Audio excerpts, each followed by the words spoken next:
वळूयात पुढच्या एका महत्त्वाच्या विषयाकडे।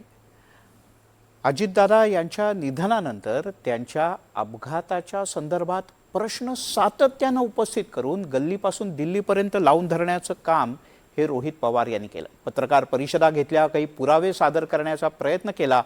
हे सगळं होत असतानाच राज्यात त्याची मोठी चर्चाही झाली। पण आता चर्चा एक पाऊल पुढे गेली आहे, कारण या चर्चेत भारतीय जनता पक्षाचे काही स्थानिक नेते पुढे सरसावलेत आणि त्यांनीही म्हटलंय की अजितदादांच्या अपघाताची चौकशी झालीच पाहिजे, पण त्यामध्ये रोहित पवार यांच्याही कारखान्याची चौकशी झाली पाहिजे। आणि त्यांचं याबद्दलचं कारण तर एकदमच वेगळं आहे, पण त्यांच्या या प्रश्नामुळे या सगळ्या विषयाला थोडासा राजकीय रंग येऊ लागलाय। तो नेमका काय, जाणून घेऊया। विमान अपघातात भाजपचा रोहित पवारांवर गंभीर आरोप। रोहित पवारांच्या कारखान्यानं विमानाचा अपघात। अजित पवारांच्या विमान अपघाताच्या वेगवेगळ्या थिअरी मांडल्या जात आहेत।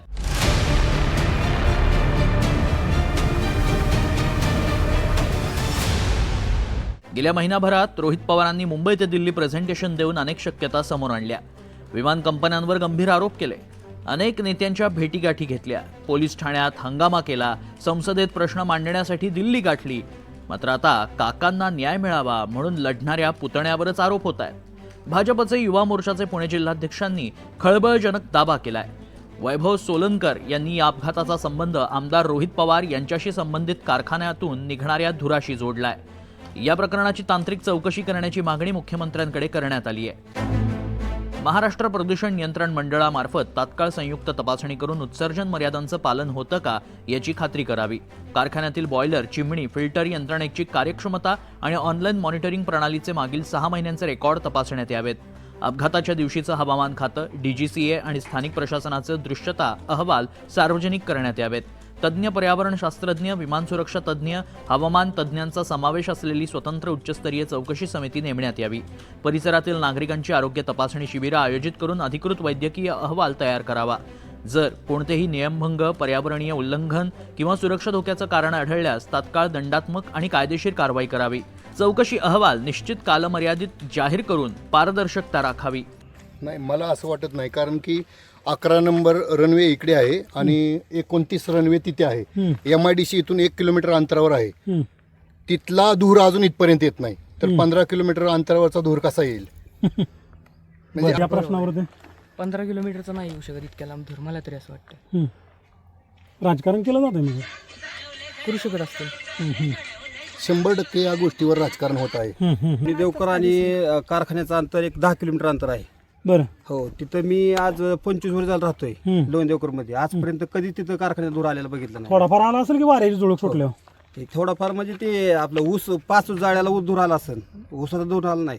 किती वार असतो तुमचं? 16 किलोमीटर अंतरावरनं धूर येणं म्हणजे एक अवघडच गोष्ट आहे। बरोबर, इथला 1 किलोमीटरचा जो MIDC आहे, इथनं धूर येत हवाई नाही अंतर म्हणल्यावर थोडं कमी असेल ना, बाहेर रोडचं अंतर 15-16 असेल, हवाई अंतर थोडं कमी असेल। किती पण असतं, पण इतक्या लांब येणं आम्हाला असं वाटतच नाही, शक्य वाटत नाही बाबा इतक्या लांब धूर इथं येईल म्हणून। तोपर्यंत महिन्याला 2 महिन्याला 6 महिन्याला असं जर घटना घडायला लागल्या तर त्याला आपण धरू शकतो बाबा कारण म्हणजे कारणीभूत अचानक हा मुद्दा का? कारखान्यामुळे काहीतरी व्हायला लागले। पण ही गोष्ट आता हितनं पुढे कधीच होणार नाही। अच्छा, आणि कारखाना तुमचा कायमस्वरूपी चालू राहणार आहे, त्याचं धूर बिर कुठं न पटणाऱ्या गोष्टी आहेत. हा न पटणार गोष्ट।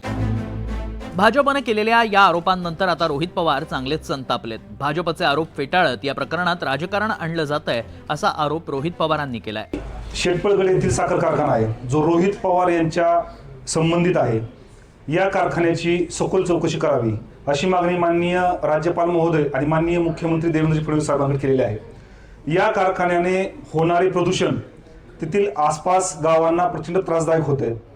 याच पार्श्वभूमीवरती बारामती विमानतळावरती स्वर्गीय अजितदादा पवार साहेबांचा झालेला अपघात आणि कारखाना, आम्ही त्याची माहिती काढली असता एअरपोर्ट पासून 17 किलोमीटरवरती, जर आपण रेग्युलर किलोमीटर मोजलं तर 17 किलोमीटरवरती तो कारखाना आहे आणि हवाई अंतर मोजलं तरी 7 किलोमीटर आहे।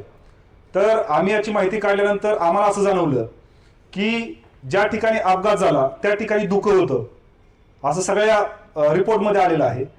ते धुकं या कारखान्यामुळे तयार झालं असं आमचं म्हणणं, याची चौकशी झाली पाहिजे।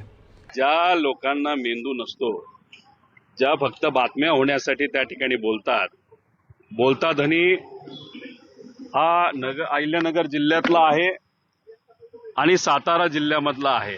त्याच्या खोल्यामध्ये मी काही जाणार नाही. एवढं गलिच्छ लेवलचं राजकारण जर भाजपच्या मोठ्या नेत्यांकडनं त्या ठिकाणी केलं जात असेल आणि स्वतः काय बोलता येत नाही म्हणून चिरकुट लोकांकडनं त्या ठिकाणी जर वक्तव्य करत असतील, दुर्दैव असं दादांच्या बद्दल आणि ऍक्सिडेंट बद्दल जर कुणी असं राजकारण इतक्या खालच्या लेवलला जाऊन राजकारण करत असेल आणि हे सगळे बीजेपीचेच लोक आहेत. हे बघ, अजितदादांचा मृत्यू घातकी अपघात त्याच्यावर रोज नवीन नवीन दावे प्रतिदावे केले जात आहेत.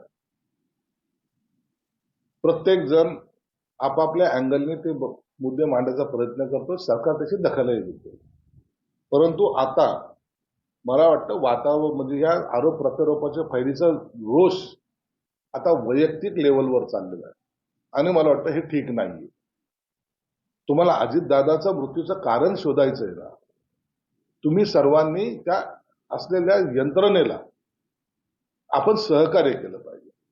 असे आरोप प्रत्यारोप करून मग कारखान्याच्या प्रदूषणामुळे विमान पडलं किंवा आणखीन कशामुळे पडलं याचा सगळा अभ्यासपूर्ण जो अहवाल येणार आहे त्याच्यानंतर याच्यावर भाष्य केलं तर मला वाटतं हे बरं राहील. अजित पवार अपघात की घात यावर रोज नवनवे दावे होत आहेत. थिअरी मांडली जातीये, वेगवेगळ्या पातळीवर तपास होतोय.